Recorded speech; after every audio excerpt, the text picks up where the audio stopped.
Nos murs ont des oreilles.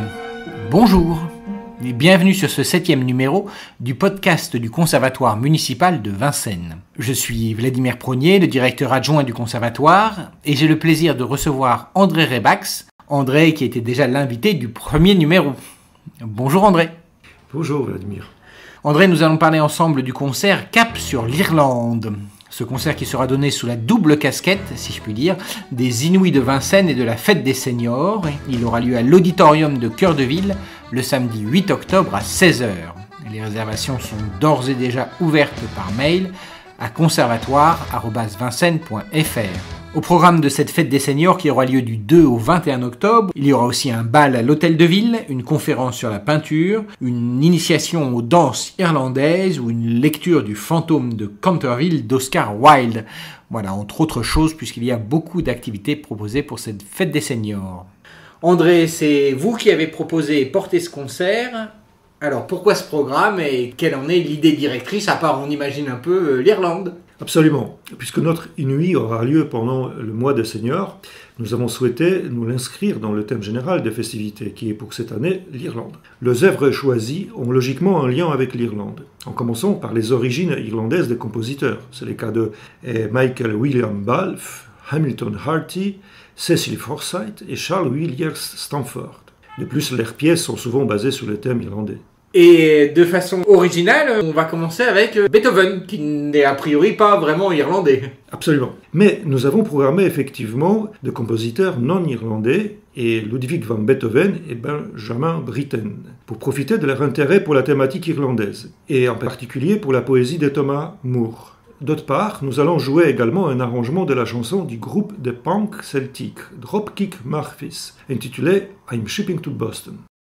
Plus précisément, et dans l'ordre alphabétique, nous avons donc comme compositeur Ludwig van Beethoven, compositeur, pianiste et chef d'orchestre allemand, né à Bonn en 1770 et mort à Vienne en 1827. Le dernier grand représentant du classicisme viennois, après Joseph Haydn et Wolfgang Amadeus Mozart. Il est toutefois assez inclassable. Joseph Haydn lui a dit « Vous me faites l'impression d'un homme qui a plusieurs têtes, plusieurs cœurs, plusieurs âmes ». Bien que la principale source de sa popularité était la musique symphonique, il a eu un impact considérable dans la musique de chambre. Il faut dire aussi que toute sa vie, il s'est intéressé aux chants populaires strophiques, et principalement irlandais. Sur les 3 chants présentés au concert, 2 sont basés sur les poèmes de Thomas Moore, poète irlandais très proche des nationalistes irlandais. Dans The Soldier, The Pulse of an Irishman, il est question de la loyauté des hommes irlandais, respectueux des femmes et prêts à se battre pour l'indépendance de leur pays. Dans Oh Might I But My Patrick Love, on retrouve les prénoms de Saint Patrick, le trèfle, symbole de la Trinité, qui est devenu le symbole de l'Irlande, où on fête la Saint Patrick le 17 mars. Et on fait tout de suite une petite pause musicale avec The Pulse of an Irishman, musique de Ludwig van Beethoven sur un poème de Thomas Moore, ici enregistré par The Boulanger Trio avec au chant André Chuen.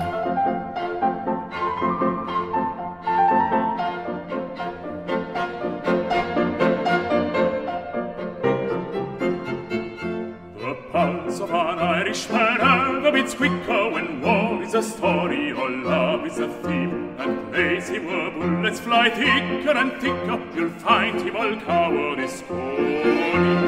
When the war should main put army, light at the heart he rallies on. Fortune is cruel, but Nora, my jewel, is kind, and who's smiling, all sorrow beguiling, shall beat from our cabin all care to be gone. And how they will jig it and tug at the spigot on Patrick's Day in the morning.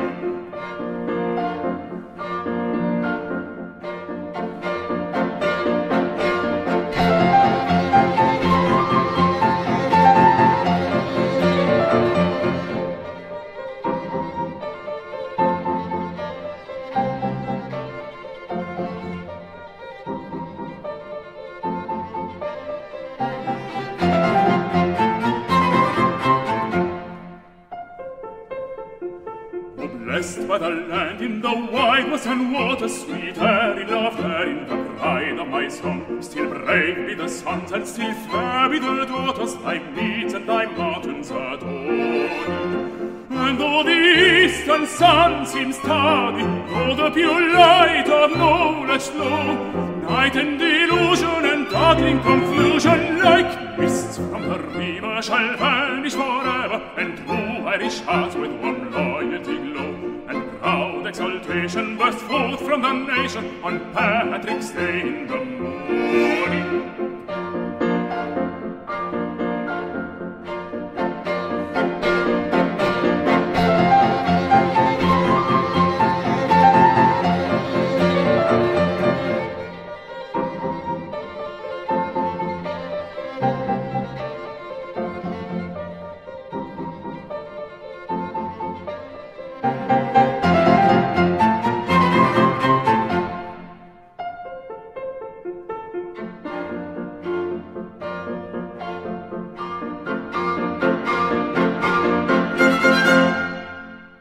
Alors passons, André, maintenant à un autre des compositeurs du concert.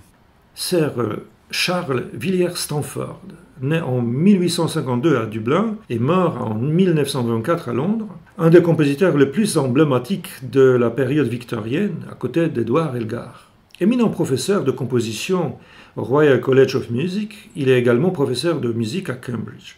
On retrouve parmi ses élèves Rebecca Clark, dont nous avons interprété quelques pièces lors d'un Inouï de l'année dernière, et Cecil Forsyth, que nous allons jouer maintenant. D'autres élèves, comme Frank Bridge et John Ireland, sont à leur tour les professeurs de Benjamin Britten, un autre compositeur de notre Inouï actuel. Michael William Balfe, né en 1808 à Dublin, violoniste, baryton et compositeur irlandais, très connu notamment pour son opéra La Bohémienne. C'était un vrai succès, traduit en italien et en français. L'opéra est donné pendant plus de 100 soirées, des productions étant montées à New York, à Dublin, Philadelphie, Vienne, Sydney, dans toute l'Europe et ailleurs. C'est l'histoire inspirée par un récit de Cervantes, d'une jeune fille enlevée à la naissance et élevée par les Bohémiens, et qui retrouve ses origines nobles. Elle en a la prémonition dans l'air « J'ai rêvé que j'habitais dans des halls des marbres », que nous avons inclus dans notre programme. Qu'on écoute tout de suite, interprété par Johann Sutherland et le London Symphony Orchestra.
Et donc André, quel est le compositeur suivant? Cecil Forsyth, né en 1870 à Greenwich et mort en 1941 à New York, est un musicologue, altiste et compositeur britannique. Il étudie à l'université d'Édimbourg et au Royal College of Music, notamment avec Charles Stanford, puis joue du violon dans les orchestres londoniens. On compte parmi ses compositions un concerto pour violon, plusieurs opéras, et également un morceau pour alto et piano intitulé « Chansons celtiques » que nous allons présenter au concert. Et dont nous venons d'entendre quelques mesures. Sir Herbert Hamilton Harty est un compositeur, chef d'orchestre et pianiste accompagnateur, né en 1879 à Hillsborough en Irlande, décédé à Hove en Angleterre en 1941. Enfant, il apprend l'alto, l'orgue, le piano et le contrepoint. En 1901, il s'établit à Londres, où il fait d'abord une carrière de pianiste accompagnateur, notamment de Joseph Szigeti et Fritz Kreisler, deux immenses violonistes de leur temps. En 1920, il devient le chef titulaire de Halley Orchestra de Manchester, avec lequel il effectue de nombreuses tournées dans les grandes villes des États-Unis, ainsi qu'à Sydney. Entre 1932 et 1935, il est également le chef de l'Orchestre symphonique de Londres. Comme compositeur, il est auteur, dans un style romantique tardif, de quelques œuvres de musique de chambre, certaines inspirées de son Irlande natale, et aussi d'arrangements des chants populaires irlandais. Nous avons programmé sa pièce pour flûte et piano, In Ireland, que nous écoutons tout de suite, interprétée par Angélique Nenkin à la flûte et Garance Labbé au piano.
Alors André, il nous reste encore à voir un compositeur.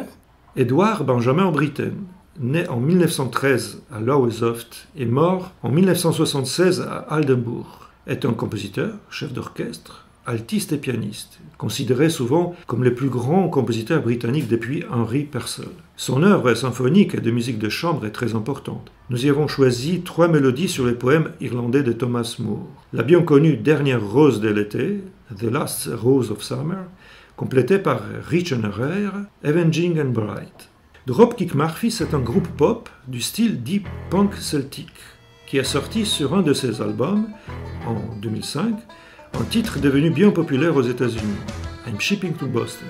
Son texte vient de Woody Guthrie, célèbre barde de folk américain, et la musique est arrangée ici pour 2 violons et le violoncelle par Sin of Laughlin.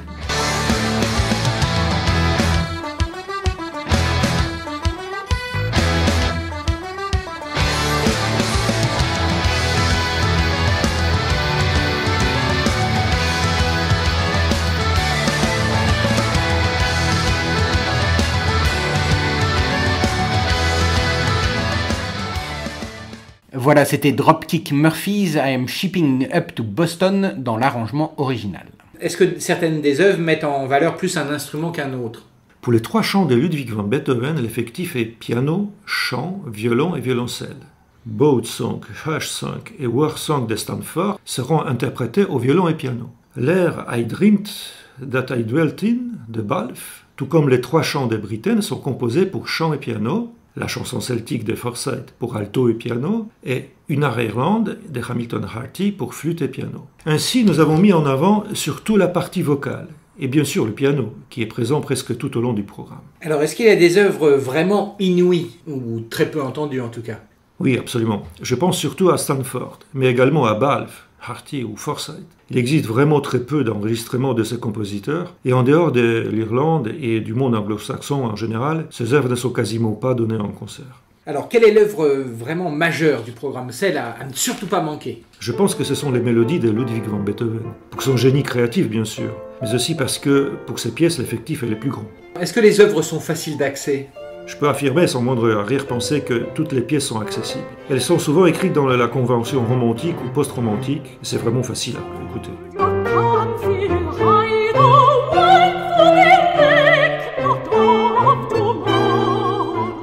Et nous avons entendu un petit extrait de The Soldier de Beethoven.